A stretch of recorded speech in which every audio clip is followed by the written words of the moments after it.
अस्सलामुअलैकुम दोस्तों, हुकूमत ओमान की तरफ से आज एक ऐलान किया गया है उन लोगों के लिए जो लोग ओमान को छोड़कर जाना चाहते हैं।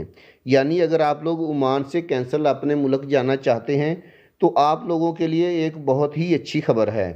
एक और बात भी है कि कोई भी अपनी जॉब खुशी से छोड़कर नहीं जाता, लेकिन ओमान की हुकूमत ने ओमान छोड़ने वाले लोगों के लिए फिर भी एक बहुत ही अच्छा इक़दाम किया है। दोस्तों, मिनिस्ट्री ऑफ लेबर ने अपने एक बयान में कहा है कि ओमान से रुखसत होने वाले तारकीन वतन को यहाँ रहते हुए जो भी जुर्माने हुए हैं उन जुर्मानों की ओमान से जाने के वक्त अदायगी नहीं करना होगी, बशर्ते कि वो लोग मुस्तकिल तौर पर मुल्क छोड़कर चले जाएं।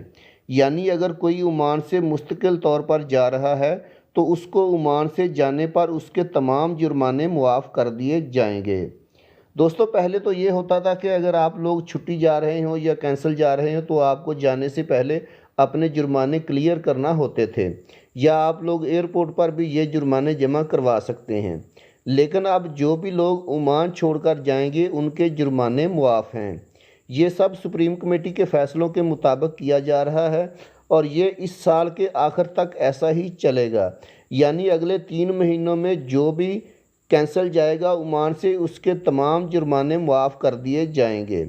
इसके अलावा मिनिस्ट्री ऑफ लेबर ने गैर ओमानी अफरादी क़ुव्वत के वर्क परमिट के नतीजे में फ़ीसों और जुर्मानों में भी छूट देने का ऐलान किया है, बशर्ते कि वो भी ओमान से मुस्तकिल तौर पर जाएं।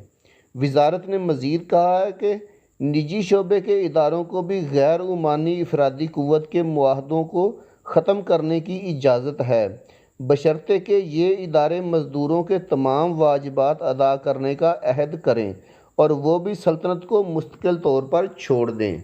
दोस्तों, वीडियो बनाने का मकसद आप लोगों की रहनुमाई करना है। वीडियो अच्छी लगी तो लाइक करके चैनल को सब्सक्राइब ज़रूर कर दीजिएगा ताकि आने वाली इन्फॉर्मेटिव वीडियोज़ बर वक्त आपको मिल सकें। अल्लाह हाफिज़।